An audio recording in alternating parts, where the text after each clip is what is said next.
2 Timotius 2 Timotius bab 1. Daripada Paulus, Rasul Kristus Yesus, dengan kehendak Allah, menurut apa yang telah dijanjikan, yaitu hidup dalam Kristus Yesus. Kepada Timotius, anakku yang dikasihi, semoga Allah Bapa dan Kristus Yesus, Tuhan kita, menganugerahimu kasih kurnia, belas kasihan dan damai sejahtera. Aku bersyukur kepada Allah yang kusembah dengan hati nurani yang suci, sebagaimana telah dilakukan oleh nenek moyangku. Aku sentiasa mengingatimu dalam doaku siang malam. Apabila aku mengenang air matamu, aku sungguh ingin bertemu kembali denganmu, supaya hatiku dipenuhi rasa bahagia. Aku juga mengingati imanmu yang tulus ikhlas, yang mula tersemai dalam jiwa nenekmu Lois dan ibumu Yunika, dan aku yakin bertapak dalam dirimu juga. Oleh itu, aku mengingatkanmu supaya menggerakkan kurnia Allah yang berada dalam dirimu sejak aku meletakkan tangan ke atasmu. Allah tidak memberi kita roh ketakutan, tetapi kuasa, kasih, dan tata tertib. Oleh yang demikian, janganlah berasa malu untuk memberikan kesaksian tentang Tuhan kita, atau malu bahwa aku terpenjara karenanya, tetapi ikut serta menanggung penderitaan karena Injil menurut kuasa Allah. Allah menyelamatkan kita dan memanggil kita untuk hidup suci, bukanlah karena amalan yang telah kita lakukan, tetapi karena tujuan dan kasih kurnia-Nya yang telah dianugerahkannya kepada kita dalam Kristus Yesus sebelum permulaan zaman. Sekarang segala ini telah dinyatakan dengan kedatangan penyelamat kita Kristus Yesus, yang melenyapkan kematian dan memberikan penerangan tentang hidup kekal selama-lamanya melalui Injil. Aku telah ditugaskan menjadi seorang daripada pemberita Injil, rasul dan guru. Oleh itu, aku menanggung segala penderitaan ini. Namun demikian, aku tidak berasa malu, karena aku tahu akan Tuhan yang kupercayai dan aku yakin Dia dapat memelihara apa yang kuserahkan kepadanya hingga pada hari itu. Berpegang teguhlah kepada rangkaian kata-kata benar yang telah kamu dengar daripadaku, dengan iman dan kasih dalam Kristus Yesus. Peliharalah perkara baik yang diamanahkan kepadamu dengan Roh Kudus yang berada dalam diri kita. Kamu tahu bahwa semua yang di Asia telah berpaling daripadaku, termasuk Figelus dan Hermogenes. Semoga Tuhan menunjukkan belas kasihan kepada Onesiforus sekeluarga, karena dia sering menyegarkan tubuh dan jiwaku, serta tidak malu bahwa aku dipenjarakan.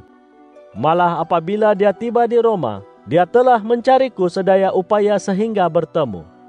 Semoga Tuhan mengurniainya, supaya mendapat belas kasihan daripadanya pada hari itu.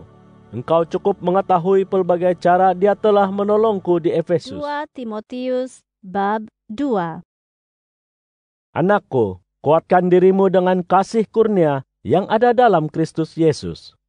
Segala yang telah kau dengar daripadaku di hadapan saksi yang ramai, sampaikan kepada orang setia yang dapat mengajarkannya kepada orang lain pula. Kamu mestilah ikut serta menanggung kesusahan sebagai seorang askar yang baik di bawah Kristus Yesus. Seseorang yang memegang tugas dalam peperangan tidak akan melibatkan dirinya dengan hal ehwal kehidupan ini, supaya dia mendapat keredaan orang yang mengambilnya sebagai askar. Demikian juga, jika seseorang menyertai pertandingan olahraga, dia tidak akan mendapat mahkota kemenangan, melainkan dia bertanding mengikut semua peraturan. Petani yang telah bertungkus lumus, pasti dialah yang pertama menikmati hasil tanaman. Pikirkan kata-kataku, karena Tuhan akan mengurniaimu pengertian dalam semua perkara. Ingatlah bahwa Yesus Kristus, keturunan Daud, telah dibangkitkan daripada kematian menurut Injil yang kusampaikan. Yang karenanya aku menderita, seolah-olah aku seorang penjahat, sehingga dipenjarakan. Tetapi firman Allah tidak mungkin dipenjarakan. Oleh itu, aku menanggung segalanya untuk mereka yang terpilih, supaya mereka juga mendapat penyelamatan dalam Kristus Yesus dengan kemuliaan yang kekal. Kata-kata ini benar. Jika kita mati bersamanya, kita juga akan hidup bersamanya. Jika kita tabah, kita juga akan memerintah bersamanya. Jika kita menyangkalnya, Dia juga akan menyangkal kita. Jika kita tidak setia, Dia tetap setia. Dia tidak boleh menyangkal dirinya. Ingatkan mereka tentang segala ini. Pesan kepada mereka di hadapan Allah, supaya jangan bertengkar sia-sia tentang kata-kata, sehingga membinasakan orang yang mendengar. Berusahalah supaya ternyata kamu diredai Allah, seorang pekerja yang tidak perlu berasa malu, yang menyebarkan kebenaran dengan sewajarnya. Jauhi percakapan yang bercorak duniawi dan sia-sia, karena ini akan menambah kemungkaran. Kata-kata mereka akan merebak seperti penyakit bara. Hymenaeus dan Philetus termasuk orang begini. Mereka telah sesat dalam hal kebenaran.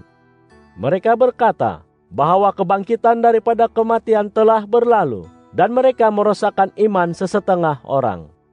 Namun demikian, asas kukuh Allah tetap bertapak, diteguhkan dengan materai ini. Tuhan mengenal siapa miliknya, dan setiap orang yang menyebut nama Tuhan hendaklah meninggalkan kejahatan. Tetapi di dalam rumah yang besar, bukan hanya ada bekas daripada emas dan perak, tetapi juga daripada kayu dan tanah liat, sesetengahnya untuk kegunaan mulia, dan sesetengahnya untuk kegunaan cemar. Dengan demikian, jika seseorang membersihkan dirinya daripada kecemaran, dia akan menjadi bekas untuk kegunaan mulia, berguna kepada tuannya, dan bersedia untuk melakukan kerja yang baik. Singkirkan hawa nafsu muda. Berusaha mengamalkan perbenaran, iman, kasih dan kesejahteraan bersama mereka yang menyeru Tuhan dengan hati yang suci. Jauhi perbahasan yang sia-sia dan jahil, karena kamu tahu, semua ini mencetuskan perkelahian.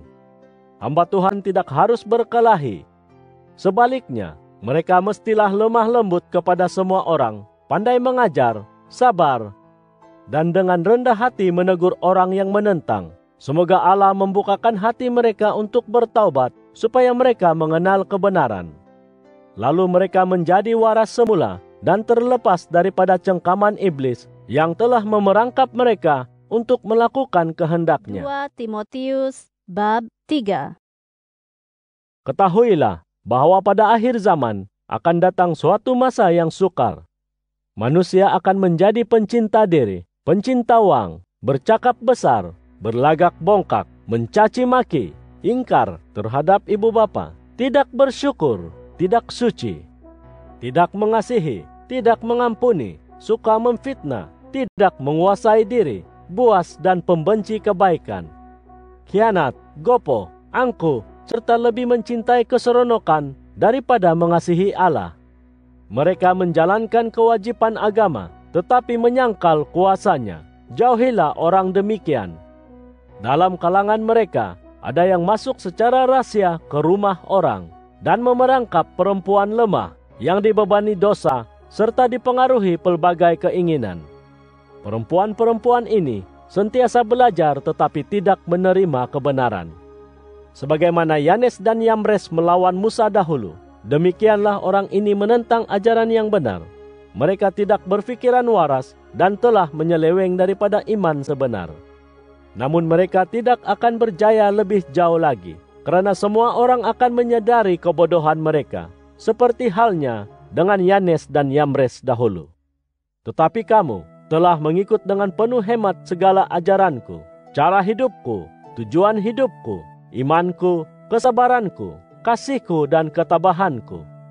Engkau telah melihat penganiayaan dan kesengsaraan serta segala yang menimpaku di Antiokhia, Ikonium, dan Listra. Betapa penganiayaan yang kutanggung.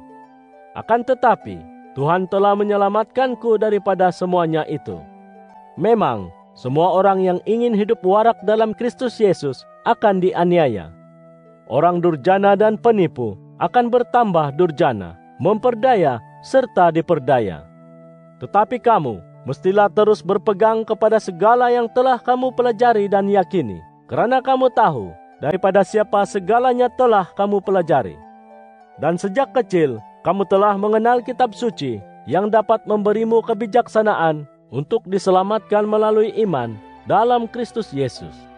Seluruh kitab suci diilhamkan oleh Allah dan berguna untuk mengajar, menegur, membetulkan dan mendidik ke arah kebenaran. Dengan demikian, tiap-tiap orang yang mengabdikan diri kepada Allah akan dilengkapi sepenuhnya untuk melakukan segala kerja yang 2 baik. Timotius bab 4. Di hadirat Allah dan Kristus Yesus yang akan menghakimi mereka yang hidup dan yang mati, dan demi kedatangannya serta kerajaannya, aku menyerumu. Beritakanlah firman Allah, bersedialah pada setiap masa, baik masanya sesuai maupun tidak. Tunjukkan apa yang salah, tegur dan nasihati mereka dengan seluruh kesabaran dan ajaran. Karena akan sampai masanya, mereka tidak menerima ajaran yang benar, tetapi mengumpulkan ramai guru, mengikut kehendak mereka sendiri, untuk mengajar apa yang ingin didengar oleh mereka. Mereka enggan mendengar ajaran yang benar, tetapi menumpukan perhatian kepada cerita-cerita dongeng. Tetapi kamu, berwaspadalah dalam segala hal, tabah menanggung kesusahan, jalankan kerja menyebarkan Injil, dan laksanakan tugas yang diamanahkan kepadamu dengan sempurna. Tentang diriku, kini aku laksana minuman yang sedang dituangkan sebagai persembahan kepada Allah, dan sudah hampir masanya aku pergi menghadapnya. Aku telah berjuang dalam perjuangan mulia ini. Aku telah sampai ke garis akhir. Aku telah setia dalam iman. Sekarang mahkota perbenaran telah disediakan untukku.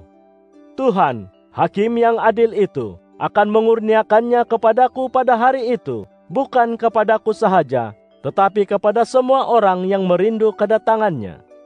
Berusahalah untuk mengunjungiku dengan segera.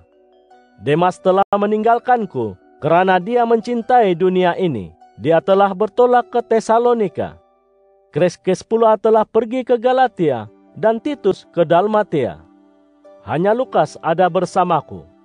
Dapatkan Markus dan bawa dia denganmu, karena dia dapat membantuku dalam tugasku. Aku telah mengutus Tikhikus ke Efesus. Apabila kamu datang kelak, bawa baju jubah yang kutinggalkan dengan Karpus di Troas, dan juga kitab-kitabku, terutamanya gulungan kulit. Alexander, tukang tembaga itu, telah banyak melakukan kejahatan terhadapku. Semoga Tuhan membalasnya setimpal dengan perbuatannya. Kamu juga harus waspada dengannya, karena dia menentang keras perkabaran kita. Ketika aku membela diriku pada kali pertama, tiada seorang pun berdiri di sisiku, semuanya meninggalkanku. Semoga Allah tidak menyalahkan mereka karenanya. Tetapi Tuhan menyertaiku dan memberiku kekuatan, supaya berita baik dapat dikabarkan sepenuhnya melaluiku, dan semua bangsa asing bukan daripada Bani Israel dapat mendengarnya. Juga aku telah diselamatkan daripada mulut singa. Tuhan akan menyelamatkanku daripada segala perbuatan durjana dan memeliharaku untuk kerajaannya di surga. Segala kemuliaan baginya untuk selama-lamanya. Amin. Sampaikan salamku kepada Priskila dan Aquila serta keluarga Onesiforus. Erastus tinggal di Korintus, tetapi Trofimus kutinggalkan di Miletus karena dia sakit. Cobalah sedaya upayamu untuk datang sebelum musim dingin. Ebulus berkirim salam kepadamu, demikian juga Pudens, Linus, Claudia, dan semua saudara seiman yang lain. Semoga Tuhan bersama rohmu. Semoga kasih kurnia Allah menyertaimu.